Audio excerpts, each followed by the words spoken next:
Hey y'all, my name is Liz Ewan and welcome to my channel. Today I'm going to be focusing on Chapter 7 of Project Ember. I wrote out a lot of Chapter 7 already, but I'm kind of running into an issue with my magic system and fleshing out more of the details there. So I'm trying to answer some of the questions of the actual magic system itself and how that's going to be working for this entire book series that I've got going on. So, for example, is magic a skill that you can acquire, or is it something that you're just born with? And so that's kind of something that I'm hashing out right now, and I'm trying to journal through my thoughts and how I want to go about creating that magic system from the ground up. So I'm really focusing on trying to figure out what magic system I'm using and how it's going to work in my world that I'm building.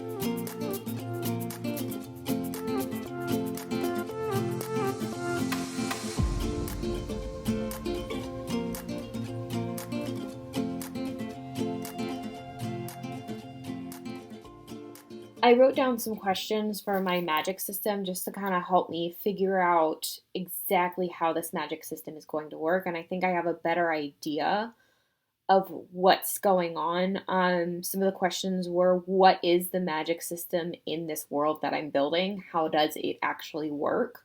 What is magic's use? How does the magic manifest itself? So, for example, in Harry Potter, magic usually manifests itself through spell incantations and wands, outlining magic's limitations. Can magical abilities be stolen or suppressed? What are the dangers of magic? And then also, most important, I think, to my book itself is, what is the culture around magic and how does that impact our protagonist? So these are the questions that I've been asking myself and been filling out and writing about today. So I think I have met at a much better point in my novel now at chapter 7. And the reason why I'm doing this at chapter 7 is because this is kind of exposition heavy. I don't like it when it's too much of exposition where like people are just talking at the reader. But I definitely need to do a bit more of focusing on the magical systems in place in my world and how that comes into play, because this is kind of where the main issue is being revealed to the female protagonist. So, and magic has to do a lot with that. So I'm just trying to work through my thought process and figure out my magic system as best I can. Does it have to be perfect at this point? No. But I do want it fleshed out enough that it's not going to cause problems later on when I'm editing and writing some more, and as I build on to this book series that I'm working on.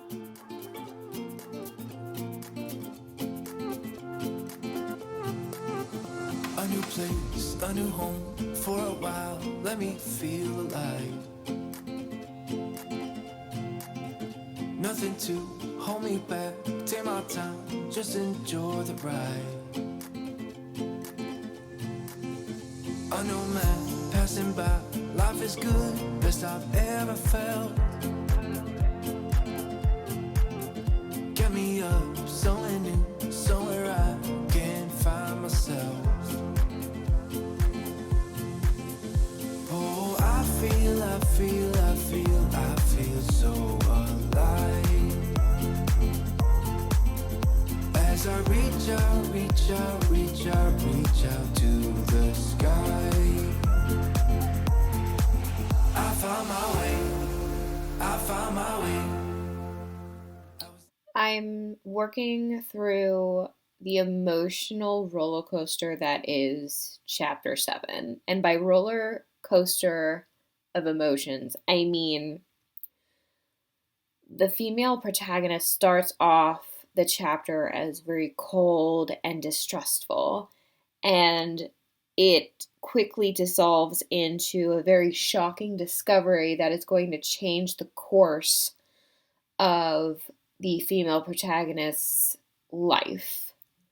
And then we dive into the background of the curses and all of that context. And then immediately after that, we end the chapter off with a very shocking proposal, if you will.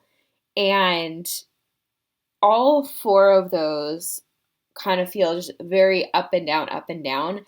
And I want them to flow a little bit better. I understand that shock value is key at certain points of my story, but I don't want it to feel like a roller coaster of emotions. So I need to go back and make that a little bit more consistent for my readers and myself, and making sure that it's not so much a roller coaster and more like a steady beat.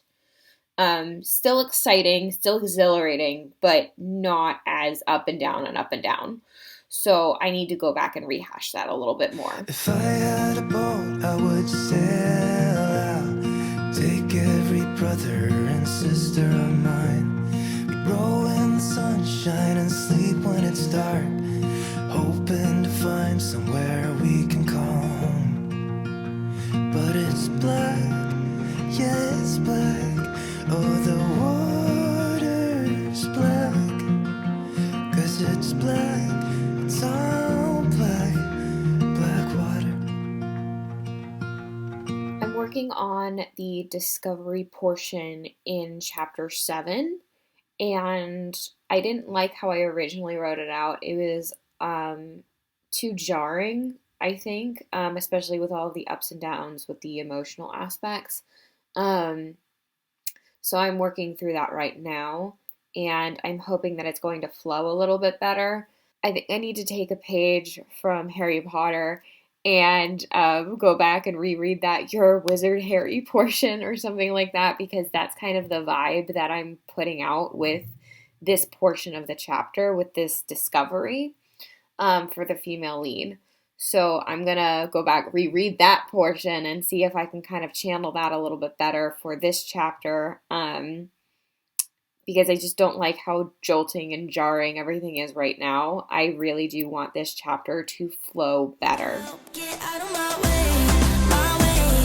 I'm moving on up. Don't make me stay, do stay. I'm done being stuck. Get out of my way, my way. I'm moving on up. The last thing I will ever do for you is wish you the best of luck. La la la la, la la la la la, la la la la, la la la la la. Catch you on the flip side. Maybe we can be friends when you're not so fragile. When you know yourself well. Somewhere down the sweet line. When I do things for me. 'Cause I don't wanna be a therapy. I wanna be free. So Chapter 7 is in a much better position now. I feel like it flows a lot better. I'm a little bit clearer on my direction that I'm going into for chapter 8. So I'm going to stop this vlog here. I had a lot of fun working on this chapter in particular, really getting into the nitty gritty of all of the details and setting up the rest of the story for success. So I'm really pumped, and I'm just going to stop this vlog here. If you like this video, please give it a thumbs up and subscribe to my channel. Bye, y'all.